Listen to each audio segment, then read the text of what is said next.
inverter brand တွေအများကြီးရှိတဲ့ထဲကကျွန်တော်တို့ကကိုယ်နဲ့ကြိုက်တဲ့ inverter ကိုဘယ်လိုရွေးကြမလဲပေါ့နော်ပထမဦးဆုံးပေါ့နော်ဒါကျွန်တော်ပြောချင်တာကကျွန်တော်တို့နိုင်ငံမှာဒီ inverter တွေပေါ့နော် hybrid inverter တွေကကျွန်တော်တို့ဒီသုံးများလာတာ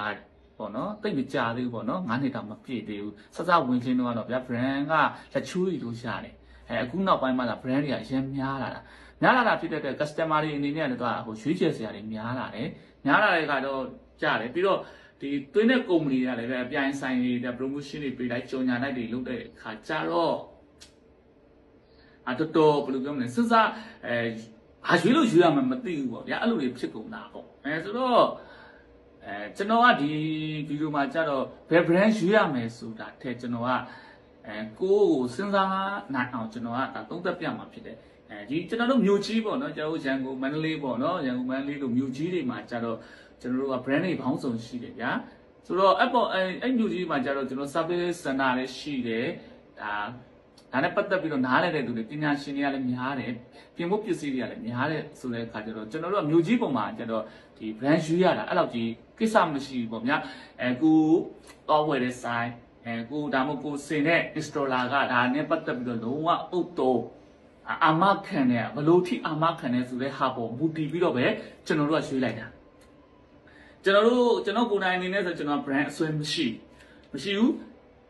တွားကြည့်လိုက်လို့ပေါ့တော့ဒီ brand မှာတို့ကဘယ်လောက်ထိကျွန်တော်တို့ကအာမခံပေးတာလဲပေါ့နော်ဘလို့အာမခံပေးတာလဲပြတ်သွားရင်တို့ဘလို့လုပ်ပေးမှာလဲပြင်ချိန်ဘယ်လောက်ထိကြာမှာလဲဒါပေါ်မူတည်ပြီးတော့ဈေးဘယ်လောက်ထိရှိတယ်ဒါပေါ်မူတည်ပြီးတော့တို့ customer တွေလက်ခံလားဒါမှမဟုတ်ဝယ်ဆိုတဲ့ကိုယ်တိုင်လက်ခံလားဒါကိုစဉ်းစားကြည့်တော့ဈေးနဲ့ဟိုနဲ့အဆင်ပြေဆိုရင်ကျွန်တော်တို့ကဒါကိုဝယ်လိုက်တာပေါ့နော်ဘာမှအဲ့လိုပြဿနာမရှိဘူးဗျာဆိုတော့နေတွေကြတော့အခုကာလအားလုံးလဲဒါတိနေပြီးသားပေါ့နော်ပစ္စည်းတစ်ခုရောက်ဖို့ပြုဖို့ဆိုတဲ့ဟာကတော်တော်ကိုလွယ်တဲ့ကိစ္စနော်အားလုံးသိတယ်နော်ဆိုတော့နေတွေမှာကြတော့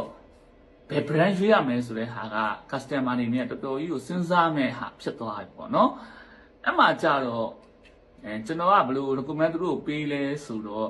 အဲ့နေပေါ့နော်ဥမာနေပေါ့နော်ထားပါအဲ့နေမှာအသုံးများဆုံး brand ဒါကိုပဲသုံးလိုက်ဘာဖြစ်လို့လဲဆိုတော့အဲ့လိုအသုံးများဆုံး brand ဖြစ်တဲ့အတွက်ကြောင့်ဒီတင်ရောင်းတဲ့ပေါ့နော်ရောင်းတဲ့ဆိုင်တွေလည်းများမယ်ဗျာတစ်ချက်ကရောင်းတဲ့ဆိုင်တွေများမယ်နံပါတ်2အချက်ကကြတော့ကျွန်တော်တို့အပိုပစ္စည်းကကျတော့တခုဖြစ်တဲ့အခါကျရင်အပိုပစ္စည်းလည်းသူတို့စီမှာ install ရှိတယ်ဗျာရှိတဲ့အခါကျတော့တခုဖြစ်တယ်ဆိုပြင်ရဆင်ရတော့တို့လွယ်တယ်ဗျာသိလားအကြာကြီးစောင့်နေစရာမလိုဘူးတခုရှားတဲ့ brand တွေကြတော့ကျွန်တော်ထားပါမန်းလေးကိုပို့ပါအောင်ဟဲ့မန်းလေးကနေပြန်သေးပါဟဲ့ဂျားထဲမှာနေလမ်းခြေတွေပေါ်မူတည်ပြီးတော့ခင်ဗျာတပတ်လဲကြာရင်ကြာသွားတယ်ခင်ဗျာတစ်လလဲကြာရင်ကြာသွားတယ်ဂျားထဲမှာခင်ဗျာတို့ကဟိုပေါ့နော်ဒီပေါ့နော်ကြောက်ခက်မှာခင်ဗျားတို့နေရမယ့်ပုံစံဖြစ်သွားလိမ့်မယ်ဗျာသိလားအဲ့လိုပေါ့နော်ဆိုတော့နေတွေမှာရွေးတဲ့အခါကျတော့နည်းနည်းပေါ့နော်ကိုဒေတာမှာအတော့အများဆုံးဟာကိုကျွန်တော်ကတော့ရွေးပါလို့ဒါအကျဉ်းနဲ့ပြုချင်လို့နေတနေကသူကဒီ brand တွေရဲ့အစွဲတွေကလည်းမတူဘူးဗျာတနေရာမှာဒီ brand ချက်တွေဆိုနောက်တနေရာမှာအဲ့ brand ချက်ချင်မှကြိုက်တာဆိုတော့ဒါကိုနေနေပေါ့ဘူးဒီတော့ကိုရွေးချယ်စရာတဲ့ကိုရှိတာပေါ့နော်ပြီးတော့ညီမနိုင်ငံမှာကျတော့ကျွန်တော်တို့ဒီ inverter တွေနဲ့ပတ်သက်တော့ class ကတော့3မျိုးတော့ရှိတယ်ပေါ့နော် high medium ပြီးတော့ budget ပေါ့နော်ကျွန်တော်တို့ high ကကျတော့ကျွန်တော်တို့ဒါအများဆုံးသိတာဆိုကျွန်တော်တို့ဒီရဲပေါ့နော်ဒီရဲရဲ့ lux power ရှိပဲကျွန်တော်တို့ Huawei ကလည်းတကယ်ကောင်းတယ်ပေါ့နော်ကောင်းတယ်ကျွန်တော်တို့ဒီ medium ပေါ့နော်အလဲလက်တန်းစားတွေကဆိုကျွန်တော်တို့ Flexity တို့ Glowwatt တို့အဲ့လိုပေါ့နော်ဒီ Shutdown တို့အဲ့လိုဟာမျိုးလေးပေါ့နော်သူကတော့အလဲလက် series လေးတွေမှာပေါ့အဲ့ဒါလေးမှာသူကပြေးနေတယ်ပေါ့နော်အောက်ပိုင်းမှာကျတော့လေကျွန်တော်တို့အောက်ပိုင်းဒီ budget series ကျတော့ကျွန်တော် budget series တွေဘယ်လိုဟာမျိုးလေးကိုပြောရလဲဆိုတော့ကျွန်တော်တို့က1 kilowatt လောက်ကနေစပြီးတော့ဒါ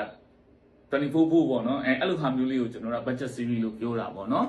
သူတို့မှကျတော့ setting change စရာတွေပါတယ်အများကြီးလည်းမပါဘူးပေါ့နော်ဒါပေမဲ့သူကတော့လေသူစီးတဲ့နည်းသူအဆင်ပြေတယ်ဗျာဆိုတော့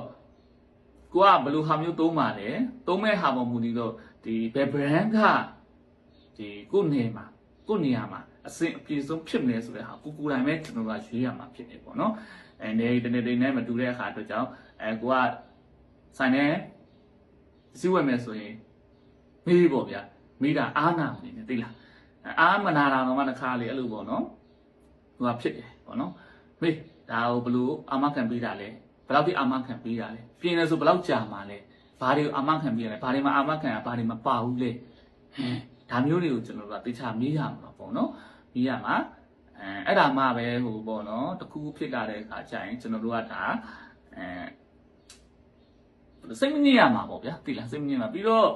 ဟိုပေါ့နော်ကျွန်တော်တို့ကဒီစက်ပစ္စည်းဆိုတဲ့အရာတွေကလေသူကဘယ်လောက်ပဲတေချာအောင်ထုတ်ထား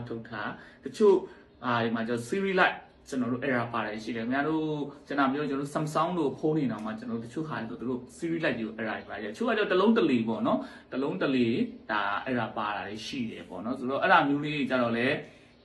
ဒါသူတို့ဒီ company တွေတော့များတော့သူတို့ပြန်ပြီးတော့ဖြည့်ရှင်းပေးပါတယ်ကျွန်တော်အခုတွေ့ရသလောက်ကတော့ brand တွေအကုန်လုံးဒီပါကတော့ series light ဒီ error ပါတယ်ဆိုတဲ့ဟာလေးကတော့ရှားပါတယ်ပေါ့နော်ရှားပါတယ်ဟိုသူတို့တလုံးတလေပေါ့နော်တချို့လုံးလေးတွေဒါသူတို့ factory error ပါတဲ့အလောင်းလေးတွေတော့ဒါရှိတာပေါ့နော်ဒါမျိုးတွေကလည်းသူက company တွေကတော့ဟိုအစင်ပြေတဲ့ဟာတွေဆိုတော့တစ်ခါလေးတန်းလဲပြီးသူကလည်းအဲ့လိုပေါ့နော်စားထိုးတလို့အဲ့လိုလေးလုပ်ပေးတာလေးရှိတယ်ပေါ့နော်ဆိုတော့နောက်ပိုင်းကျမှကျွန်တော်ဒီအောက်ကပေါ့နော်ဒီကုမ္ပဏီတွေပေါ့နော်ကုမ္ပဏီတွေမှာတချို့ဘယ်ဟာလေးတွေကဒီအဆင်ပြေလဲပေါ့နော်အဆင်ပြေလဲဆိုတော့သူတို့အဓိကတော့ပစ္စည်းပြတ်တာမပြတ်တာတဲ့သူတို့ service ကိုသူတို့ဘယ်လောက်ထိအာမခံပေးနိုင်လဲဆိုတဲ့ဟာလေးကိုကျွန်တော်နိုင်ငံပိုင်းကျရင်ကျွန်တော်တို့ဒီလေ့လာပြီးတော့ပေါ့နော်ကျွန်တော်လေ့လာပြီးတော့ကျွန်တော်ပြန်ပြီးတော့တင်ပေးမယ်ပေါ့နော်ဒါပေမဲ့တခုရှိတာအဲ့ဒါကြောင့်လည်းချုပ်ကုမ္ပဏီတွေရဲ့ဒါပေါ့နော် permission တွေဟိုဟာတွေကလိုသေးတဲ့အခါကျတော့တချို့ဟာကျတော့လည်းတင်ဖို့အသိအဆင်မပြေဘူးပေါ့နော်ဒါပေမဲ့ဟိုထားပါဒါကတော့ဟိုကိုကဆိုင်ဝင်လာတဲ့အခါကျရင်တို့ဘယ်လိုပုံစံနဲ့လဲတယ်လိုင်းပေါ်မှာလဲဗျာဒါသိနေတဲ့ဟာလေးဆိုတော့ကိုရှာကြည့်လိုက်ဆိုတော့သိမှာပါဒီကတော့ကိုဝယ်တဲ့ဆိုင်ကဒီပစ္စည်းကိုဘယ်လောက်ထိသူတောင်းဝင်ယူပေးနိုင်လဲဆိုတဲ့ပေါ်မှာမူတည်ပြီးတော့ကျွန်တော်တို့ကဒီပစ္စည်းတွေကိုကျွန်တော်ကရွေးချယ်ရတာပေါ့နော် brand အဆွဲရမ်းမထားပါနဲ့တရား brand အဆွဲရမ်းမထားပါနဲ့ဟိုဒီကစက်ပစ္စည်းဆိုတာပြက်နိုင်တယ်ပြက်နိုင်တာဖြစ်တဲ့အတွက်ကြောင့်ကျွန်တော်တို့ကဒီပုံမှာတို့ဘယ်လောက်ထိတာဝန်ယူပေးနိုင်လဲဆိုတော့မူတည်ပြီးတော့အဲ့ဟာကိုရွှေ့ပါပေါ့နော်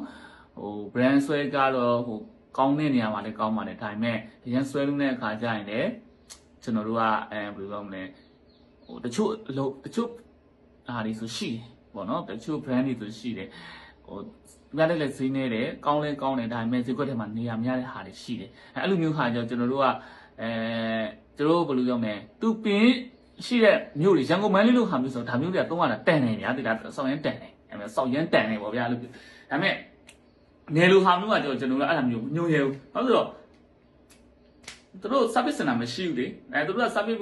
နယ်ကိုပို့လိုက်ပြီးတခုပြတ်သွားတဲ့အခါကျရင်ပို့လိုက်ပြန်လိုက်မှာဂျားထဲမှာဒီဟာလောက်ခါသွားတဲ့အခါကျသူတို့နာမည်ပြတ်မှာလေကျွန်တော်တို့လည်းနာမည်ကျက်မှာဂျားထဲကနေပေါ့နော်ဆိုတော့အဲ့ဒါမျိုးကြောင့်ကျွန်တော်တို့ကမျိုးပေါ်ကဟာမျိုးလဲတော့ကျွန်တော်ကညွှန်ပေးတယ်နယ်ကဟာတွေတော့ဟိုခင်ဗျားတို့